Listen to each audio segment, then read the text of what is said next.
तो अपना कितने कितने प्रोग्राम्स हमने कर लिए थे अब तक? हमने कर लिए थे फर्स्ट डॉट एस एच। अब मेरे को प्रोग्राम्स चाहिए सिर्फ वही जो एंड हो रहे हो डॉट एस एच से। तो स्टार क्यों नहीं चल रहा? अच्छा, इसको स्टार के बारे में नहीं पता।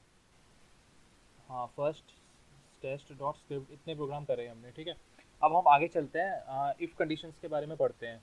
तो V I M vim editor में हम खोलेंगे इसको, और if dot S H if conditions के बारे में पढ़ रहे हैं। यहाँ पे आगे इंसर्ट मोड में खोल लिया। पहले सेट नंबर लिख देता हूँ मैं, सेट नंबर, ताकि नंबर्स आ जाए। अब सबसे पहली लाइन जो होती है इसको बताना, मेरे को बताना पड़ेगा बिन बैश। मैं शेल कौन सा यूज़ करूँगा? मैं शेल यूज़ करूँगा बैश। अब उसके बाद जो नेक्स्ट स्टेप है, आज हम इफ़ कंडीशन देखेंगे। तो सबसे पहले अब हम यहाँ से मैं ले लेता हूँ इको, एक चीज़ इको कराता हूँ, यूज़र को बोलता हूँ एंटर योर एज, और सेमीकोलन तो आएगा नहीं। और कोट्स के बीच में मैंने इसलिए डाला है क्योंकि स्पेस सेपरेटेड होगी, तो जो भी स्ट्रिंग स्पेस सेपरेटेड हो जाएगी वो कोट्स के बीच में आ जाएगी। उसके बाद मैंने रीड और एज नाम के वेरिएबल में स्टोर करा लिया। अब इसके बाद इफ़ कंडीशन इसमें ऐसे लगती है, इफ़, फिर ये स्क्वायर ब्रैकेट्स आते हैं, इसके बीच में स्पेस डालने हैं। दो स्पेस डाल दिए, मतलब square bracket space space ending square bracket, उसके सेंटर में हमें लिखना है जो भी कोड लिखना है, ठीक है। तो एज, एज अगर ज़्यादा है, एज अगर कम है, किससे? Age less than, L T का मतलब होता है लेस देन। तो एज अगर लेस देन 10 है, तो मैं चाहता हूँ, अब इसने ऑटोमेटिकली यहाँ पे मेरा कर्सर जो है इंडेंट कर दिया, इंडेंटेशन ऑटोमेटिक हो गई, वो समझ गया क्योंकि हम शेल प्रोग्राम बना रहे हैं और शेल प्रोग्राम में इफ के अंदर हम लिख रहे हैं, तो ताकि इजी टू अंडरस्टैंड रहे उसने ऑटोमेटिकली इंडेंट कर दिया मेरे लिए प्रोग्राम।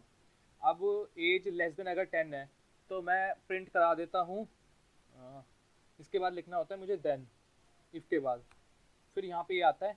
फिर देन के बाद अब मैं यहाँ पे प्रिंट कराता हूँ echo you are a kid, ठीक है। फिर इसके बाद मेरे को क्या कराना है? एल्स, एल्स में मैं क्या कराऊंगा? इको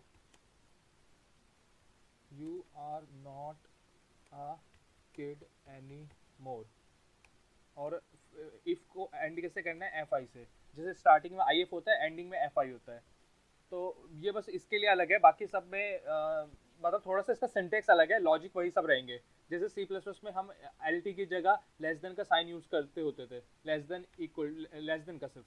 तो ये hyphen L T less then, hyphen जी टी ग्रेटर देन, और इक्वल के लिए क्या होता है? E Q. और अभी तो लेस देन के लिए चेक करते हैं प्रोग्राम चलता है कि नहीं। इसको हम परमिशंस दे देते हैं, चेंज मोड, एग्जीक्यूटेबल की परमिशन दे दी मैंने। और प्रोग्राम का नाम क्या था? If dot S H. और अब चेक करते हैं इफ़ डॉट एस एच चलता है कि नहीं। एंटर योर एज, मैंने एंटर करी 24। एज इंटीजर एक्सप्रेशन एक्सपेक्टेड, कहाँ गलती हो गई? ठीक है। तो अब मेरे को पता है कि वेरिएबल जहाँ पे भी यूज़ करने हैं शेल स्क्रिप्ट के अंदर, आगे डॉलर सिंबल के उसको लगा के यूज़ होते हैं, तो मैंने डॉलर सिंबल नहीं लगाया था यहाँ पे। तो अब फिर से इसको रन करते हैं। अब दोबारा मेरे को एग्जीक्यूटिबल की परमिशन देने की ज़रूरत है नहीं। 24, you are not a kid any more. और वहीं अगर मैं यहाँ डाल दूँ 4, यू आर अ किड। तो ये एक सिंपल सा एग्जांपल था इफ़ कंडीशन का। अब आगे चलेंगे। अब आगे इसके ऊपर जितने मर्जी कॉम्प्लेक्स हम वो कर सकते हैं। ग्रॉस सैलरी, बेसिक सैलरी लेके उसको उसका वो निकाल देना, मतलब टोटल एनुअल सैलरी कितनी होती है, तो वो सब प्रोग्राम मतलब क्वेश्चंस में आएंगे। इसके बाद वो सब प्रोग्राम यहाँ पे बनते हैं। इफ़ कंडीशन का तो इफ़ और फॉर लूप हर जगह यूज़ होती है, हर प्रोग्रामिंग लैंग्वेज में यूज़ होती है। तो आने वाले टाइम में आगे हम फॉर लूप ही देखेंगे। एक और सिंबल मैं करा देता हूँ इसी में ही, इसी प्रोग्राम को मैं, चलो इसको इसको एडिट नहीं करता, इसको कॉपी करके एक नई फाइल बना लेता हूँ। इफ़ टू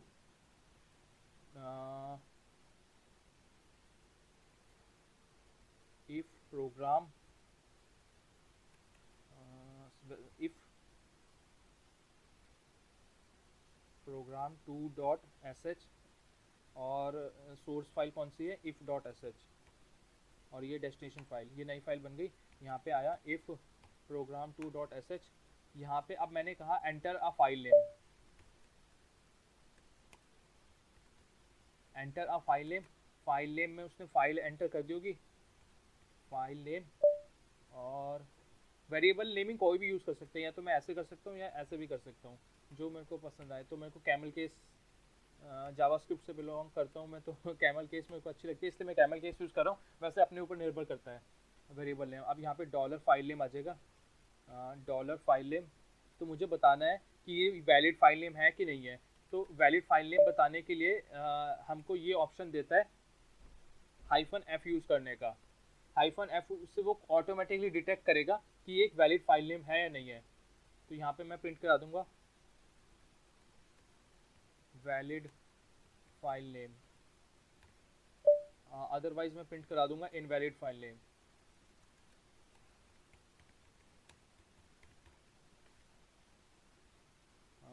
इसको पहले एग्जीक्यूटेबल की परमिशन देनी पड़ेगी, इफ प्रोग्राम 2।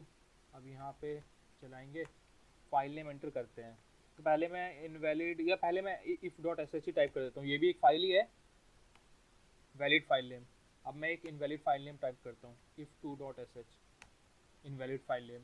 तो अभी ऐसे बहुत सारे ऑपरेटर्स हमारे को ये शेल ने दे रखे हैं जो हम यूज़ कर सकते हैं। तो -f वो किस लिए यूज़ होता है, डिटेक्ट करने के लिए कि वैलिड फाइल नेम यूज़र ने एंटर करा या नहीं करा। सिमिलरली -lt हमने पढ़ लिया, -gt हमने पढ़ लिया। gt का एग्जांपल नहीं देखा, लेकिन gt भी सेम काम करेगा जैसे -lt कर रहा था, लेस देन ग्रेटर देन। अगर मुझे स्ट्रिंग चेक करनी है,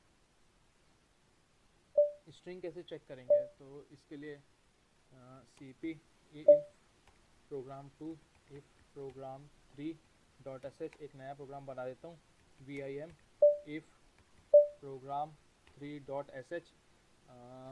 यहाँ पे मैं आ गया, एंटर अ स्ट्रिंग। उसके बाद यहाँ पे मैं इसको str1 में स्टोर करा लेता हूँ। फिर से मैं इससे पूछता हूँ echo एंटर another string, और इससे मैं फिर से इसको स्टोर कर लेता हूँ str2 में। अब मेरे को चेक करना है ये इक्वल है कि नहीं है। तो ये बेसिक से सिंपल होता है, dollar symbol str1 is equal to dollar str2। इसमें सिंपल ये हो जाएगा। यहाँ पे फिर meaningful both strings are equal, otherwise both strings are unequal, equal.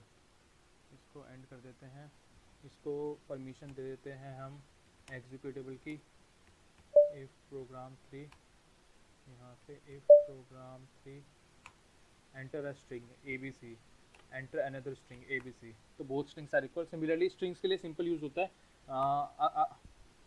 अगर हमें वो करना है, अनइक्वल टू का ऑपरेटर भी सेम काम करेगा जैसे बाकी लैंग्वेजेस में करता है। अगर स्ट्रिंग अनइक्वल में चेक करना है तो यहाँ पे अनइक्वल्स टू आ जाएगा। तो पुराने वाले प्रोग्राम में चलते हैं, एक होता है एल्स इफ भी होता था हमारे उसमें। तो vi if डॉट sh में चलते हैं दोबारा। अब लेट सपोज यहाँ पे मुझे एक और इफ कंडीशन लगानी है, देन के बाद मैंने इको करा, ठीक है। तो देन के बाद let suppose if age is less than this. अब ये एल्स आ गया, अब एल्स में मेरे को एक और इफ लगानी है, तो मैं एक और इफ लगा सकता हूँ, तो एल्स इफ बन जाएगा। जैसे हम C++ में एल्स इफ डायरेक्टली लिख देते हैं ना, एल्स के बाद ही। तो यहाँ पे एक और इफ कंडीशन में स्टार्ट कर दी, तो उसके बाद वो डायरेक्टली यहाँ पे आ जाएगा। यहाँ पे मैंने इफ, फिर स्पेस स्पेस, सेंटर में मैं आ गया। अब मेरे को चेक करना है dollar age is greater than, is अगर लेस देन, अगर लेस देन किससे लेस देन है, 20 से लेस देन है। ओह, लेस देन का मैं ये सिंबल क्यों लगा रहा हूँ। यहाँ पे दो स्पेसिस का पूरा ध्यान रखना है, एक भी स्पेस एक्स्ट्रा आ जाएगा तो गड़बड़ हो जाएगी। फिर मेरे को यहाँ पे लिखना पड़ेगा देन, फिर मैं यहाँ पे लिख दूंगा echo you are a teenager, और फिर मैं यहाँ पे लिख दूंगा एल्स। फिर यहाँ पे ये वाली स्टेटमेंट आ गई ये, और इस एल्स को पहले बंद करना पड़ेगा मुझे। यहाँ पे मेरे को fi लिखना पड़ेगा। तो ये हो गई नेस्टेड इफ भी कह सकते हैं इसे, इफ के एल्स के अंदर एक और इफ। ये जितनी मर्जी नेस्टेड बनाते जाओ, समझने में थोड़ा मुश्किल होगी अगर हम बहुत सारी 6-7 नेस्टेड लूप लगा दें, लेकिन इफ़ के अंदर इफ़ के अंदर इफ़ के अंदर इफ़ जितने मर्जी हम लगा सकते हैं। तो अब एक ऐसी एज डाल के देखते हैं, जो 18 डाल के देखते हैं, 19, यू आर अ टीनेजर, है ना। और अगर दोबारा से 24 डाले तो you are not a kid, ठीक है। तो ये था नेस्टेड इफ़ का कंसेप्ट। ये सब कंसेप्ट सेम है भाई इसमें। एक होता है L T less than G T greater than L E less than और equal to G E greater than और equal to E Q hyphen E Q equal to और N E not equal to. मैं एक बार यहाँ पे लिख देता हूँ। एक होता है L T less than greater than equal to less than equal to greater than equal to not equal to.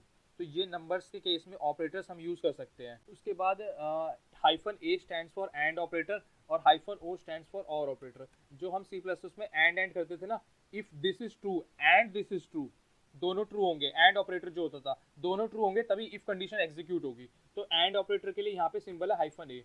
और एक हम और यूज़ करते थे सी प्लस में, हाइफन ये और इफ इधर दिस इज ट्रू और दिस इज ट्रू, इन दोनों में से अगर कोई भी एक भी ट्रू हो जाएगा तो इफ के अंदर कंट्रोलर चले जाएगा और इफ के अंदर जो भी होगा उसको एग्जीक्यूट करेगा। तो इसके लिए यहाँ पे हाइफन ओ यूज़ होता है। तो इनको याद रखना, ये इंपॉर्टेंट है इसमें। इसके बेसिस पे जितने आगे प्रोग्राम बनेंगे। अभी एक चीज़ और है इसमें, अभी हम इफ़ डॉट एस एच में आता हूँ। अब जैसे मैंने इफ़ एल्स के अंदर इफ़ लिखा, नेस्टेड इफ़ हो गया था। अब इसकी अगर मैं ये नहीं लिखना चाहता तो मैं सिंपल एल इफ़ भी लगा सकता हूँ, एल इफ़, और ये वाली कंडीशन मैं यहाँ डाल देता हूँ। एल इफ़ मैंने डाल दी और मेरे को यहाँ देन लिखने की ज़रूरत, पर देन लिखने की तो ज़रूरत है, फिर मेरे को ये एल्स लिखने की ज़रूरत नहीं है। नहीं, एल्स लिखने की ज़रूरत थी मुझे असल में। हाँ, एल्स मैं यहाँ पे लिख सकता हूँ, एल्स, और ये एक ही इफ़ कंडीशन का पार्ट हो गया, एक ही इफ़ कंडीशन का पार्ट हो गई है। और देन को यहाँ लिख देते हैं, इसको यहाँ ले आते हैं, इसको यहाँ ले आते हैं। अब ये क्या हो गया, इफ़ दिस इज़ ट्रू, अगर एज लेस देन 10 है तो इसके अंदर चले जाएगा, अगर नहीं है तो इस एल्स एल्स इफ के अंदर चले जाएगा, वरना एल्स ही है। तो ये भी सेम ही प्रोग्राम एग्जीक्यूट करेगा। 19 सेम ही है। तो नेस्टेड एल्स इफ की जगह ई एल आई एफ भी लिख करके हम कर सकते हैं।